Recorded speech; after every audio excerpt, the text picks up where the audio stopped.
E aí, pessoal, de boa?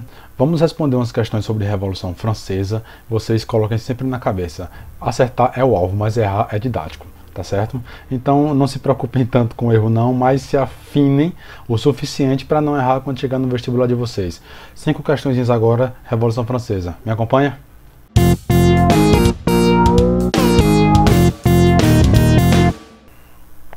Galera, vamos iniciar por uma questão do Enem. Certo? Essa questão aqui ela é muito boa, ela exige uma interpretação e que o aluno consiga situar o personagem e o evento. Então vamos lá. Ó. Em nosso país, queremos substituir o egoísmo pela moral, a honra pela probidade, o uso pelos princípios, as conveniências pelos deveres, a tirania da moda pelo império da razão, o desprezo à desgraça pelo desprezo ao vício, a insolência pelo orgulho, a vaidade pela grandeza de alma, o amor ao dinheiro pelo amor à glória, a boa companhia pelas boas pessoas, a intriga pelo mérito, o espirituoso pelo gênio, o brilho pela verdade, o tédio da volúpia pelo encanto da felicidade, a mesquinharia dos grandes pela grandeza do homem. Esse é um trecho, certo? Tirado de um discurso de ninguém mais, ninguém menos que o Robespierre. Aí a questão já está apontando para vocês. O Robespierre, ele vai fazer esse discurso aí, ó, em 5 de fevereiro de 1794, do qual o trecho transcrito é parte. Relaciona-se a qual dos grupos políticos sociais envolvidos na Revolução Francesa? Cara, a questão está querendo que você situe o personagem, o discurso dele. Em que sentido de discurso? Se ele pertence a uma classe, ele tem que fazer um discurso, certo? Não é que seja obrigatório, mas via de regra, ele vai fazer um discurso para os seus, para os de sua classe. E lembre que a Revolução Francesa foi cada classe social lutando por si. Então os integrantes dela iriam falar para os seus também. Se eles fossem falar para o outro, seria algum objetivo político, alguma manobra, mas não é o caso aqui. Certo? O fato, Robespierre está falando. Robespierre vem de qual dos 3 estados? Ou melhor, dos 3 grupos do terceiro estado. Não é? A França tem o primeiro estado, clero, segundo estado, nobreza, terceiro estado, povão, e o terceiro estado era dividido em alta burguesia, baixa burguesia e mais povão ainda, certo? O sans-culottes, por assim dizer. O Robespierre ele veio dos jacobinos, que era a baixa burguesia, certo? O grupo mais radical entre os burgueses, eles eram os mais radicais da Revolução. A letra A diz que ele é da alta burguesia, que desejava participar do poder legislativo francês como força política dominante. Alta burguesia girondino, ele não pertencia aos girondinos, certo? A letra B diz ao clero francês. Não precisa nem prosseguir, né? Letra C, a militares oriundos da pequena e média burguesia, que derrotaram as potências rivais e queriam reorganizar a França internamente. Galera, o Robespierre não veio dos militares não. Geralmente os livros didáticos não abordam a relação dele com os militares, mas era um tanto quanto conflituosa. Ele sabia dialogar com os militares para garantir a força deles na defesa do país, mas ele tinha problemas, porque ele acreditava que a revolução, se ela se desencadeasse para um mau fim, seria necessário, nas palavras dele, o braço militar, certo? Fecha aspas, para poder resolver a situação. E ele está falando de Napoleão. Certo? Ele e Napoleão também não pareciam se bater tanto, né? Então não é a letra C, certo? Ele não vem da ala militar. A letra D diz a nobreza esclarecida. Nós tínhamos o Montesquieu, né, que era iluminista antes da Revolução. Ele era um nobre esclarecido no sentido iluminista e ele abdicou disso para protestar como os iluministas burgueses protestavam. Mas ele não era da nobreza esclarecida não, certo? Ele não era da nobresia, na verdade. Resta a letra E. Aos representantes da pequena e média burguesia e das camadas populares, que desejavam justiça social e direitos políticos. Lembre que os jacobinos, quando eles entram no poder, é porque passa-se algum tempo, os girondinos já estão no poder, é a monarquia constitucional, a primeira fase, certo? E as mudanças que o povão queria ver, elas não estão acontecendo, especialmente na velocidade que eles queriam. Os girondinos eram uma ala moderada, eles iriam fazer a revolução passo a passo por reformas. E os jacobinos, com o apoio popular, queriam uma mudança mais brusca, certo? Então, os girondinos perdem o apoio popular e os jacobinos, com o apoio popular, chegam ao poder e a segunda fase, Convenção Nacional. É aí que Robespierre ele chega no poder, é aí que ele faz esse discurso. Ele está falando para uma camada de gente, certo? Praticamente a baixa burguesia abaixo, o povão mesmo. Era a galera que ele precisava agradar. Então, letra E, galera. Tranquilo? Vamos para a segunda questão, da CES Grand Hill, certo? É uma empresa que ela bola questões interessantes para concurso. certo?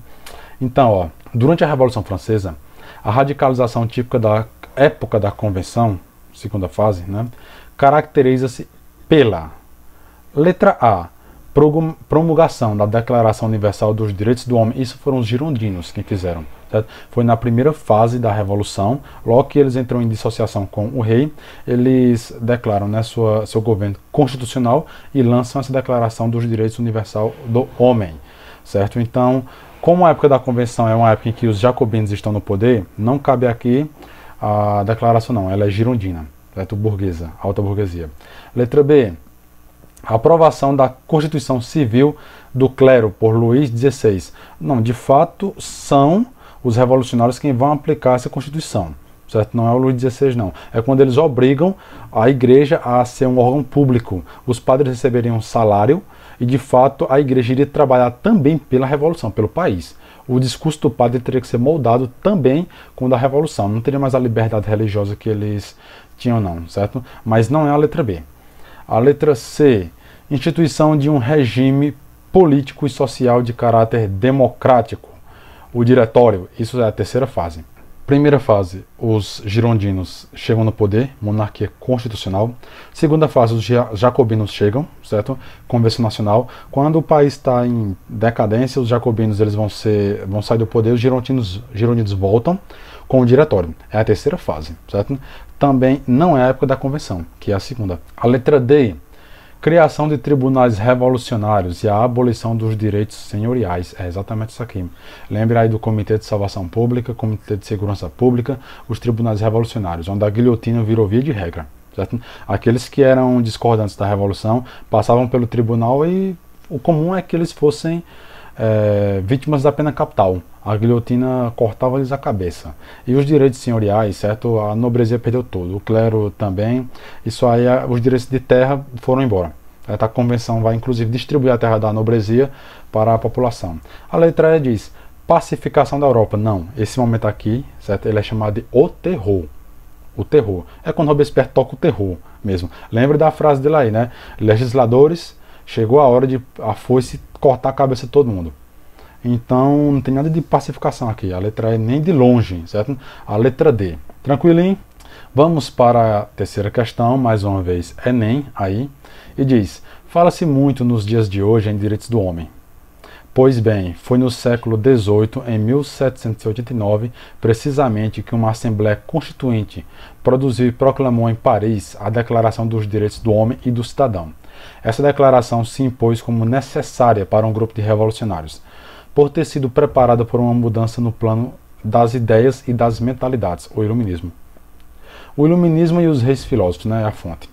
Então, correlacionando temporalidades históricas, ou seja, o tempo de hoje, né, ou ele vai dizer aqui, e o tempo daquela época, o texto apresenta uma concepção de pensamento que tem uma de suas bases, o quê?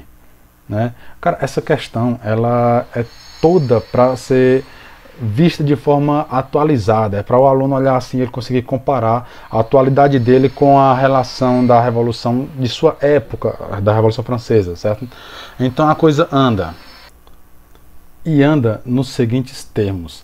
Se o texto está falando aí, ele inicia falando sobre que muito se fala sobre os direitos do homem, né? Então vamos fazer uma associação, essa contemporaneidade da época com a nossa, certo? O que é que pode ser feito uma mesclagem aí? Ele diz, qual é dessas bases? Letra A, modernização da educação escolar? Não. Os iluministas até bateram muito nesse ponto, certo? Uma educação mais racionalizada, mas não seria isso não. A letra B diz, atualização da disciplina moral cristã. Cara, os revolucionários, eles quase acabam com a religião cristã na França. Os iluministas não tinham interesse em fazê-la crescer, certo? Letra C, divulgação de costumes aristocráticos. Aristocrático aqui é um termo usado para elite, certo? Aristocracia significa os bem preparados, né? Uma classe que é apta a desenvolver a liderança, o governo, certo? São os aristocráticos. Aqui é usado no termo de elite. E ele diz que é divulgar esses costumes. Não, certo? Não, pelo contrário, lembra do discurso de Robespierre, que ele está querendo trocar tudo aquilo que era da nobrezia pelo que é do povo agora. Vimos na questão 1, né? Letra D, socialização do conhecimento científico. Também fazia parte de uma ideia de educação iluminista, mas isso aqui ainda não abrange, certo, a questão de direitos. Nos resta, evidentemente, a letra E, certo? É de evidente. Universalização do princípio da igualdade civil. Os girondinos, eles deram uma base de igualdade bem mais sólida, certo, do que a anterior. É a letra E, certo? Eles de fato promulgaram a Declaração dos Direitos do Homem, ela vai dar uma base de igualdade civil. Letra E, questão muito boa. Vamos aí para a nossa próxima questão, que diz: atente para as seguintes citações. Primeira, os reis, aristocratas e tiranos, independentemente da nação a que pertençam, são escravos, que se revoltam contra o soberano da terra, isto é, a humanidade, e contra o legislador do universo, a natureza. Então, a humanidade seria o legislador da terra, ou melhor, seria o soberano da terra, e a natureza o legislador do universo, né? E havia um grupo de pessoas que se voltam contra eles. Quem? Os tiranos, os ditadores. Eles vão contra a ordem natural das coisas. É o que esse texto está querendo dizer aqui. Texto 2. Garantir a propriedade do rico, a existência do pobre, o usufruto do industrial e a segurança de todos. Dois textos que têm teores diferentes, né? Você pode olhar pela fonte, que o primeiro é de ninguém mais, ninguém menos que Robespierre, certo? E abaixo já vem o segundo texto, ele já está falando sobre a convenção após a queda do regime do terror. Então, assim, já seria, certo, após a segunda fase da Revolução. Já temos aí um governo próximo do diretório, né? Então, analisando as citações acima, pode-se afirmar corretamente que, letra A, representam respectivamente os momentos de maior radicalização popular e de acomodação burguesa dentro do movimento revolucionário que derrubou o antigo regime na França em 1789. Ok, o primeiro texto fala sobre a radicalização do movimento e a segunda sobre a acomodação da burguesia, certo? O segundo texto, que é os girondinos. Pessoal, uma atençãozinha, se vocês olharem os textos, às vezes ajuda bastante quando você vê a fonte, certo? Quem escreveu aquilo ali, o autor, o livro, o personagem que fala, isso pode ajudar bastante a você reconhecer tanto a fonte como para quem é falado ou do que está se tratando. Inclusive situar, né, a fonte ao evento. Ajuda bastante. Então, uma vez que o primeiro texto falava sobre essa radicalização, o momento radical da Revolução foi o terror. O segundo falava sobre a questão de você conseguir aglomerar e garantir o funcionamento industrial. Ali já é um discurso mais burguês, certo? Poderíamos ver aí os girondinos, a alta burguesia, se aproximando. A letra A, certo? É ela da qual está se tratando. Vamos para a última questão, pessoal, da UFPEL 2008. Você vê essa charge aí e ela tem dois caras gordinhos, né, se sustentando nas costas de um senhor. O primeiro e o segundo estado em cima do terceiro, né?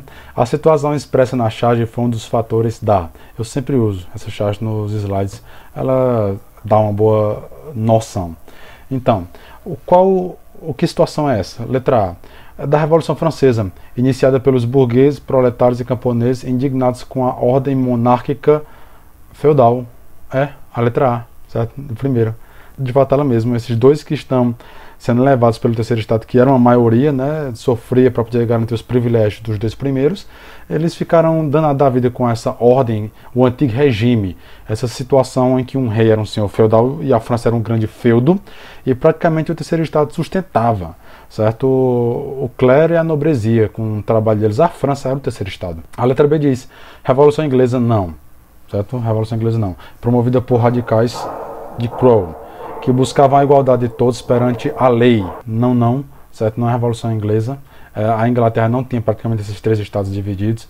A letra C, Revolução Gloriosa, que veio depois da Puritana, também é uma Revolução Inglesa, mas essa charge ela não serve para mostrar, certo? Que a Revolução Gloriosa queria diminuir o poder do rei para garantir poder ao parlamento. Aqui é uma própria briga onde o povão está dentro.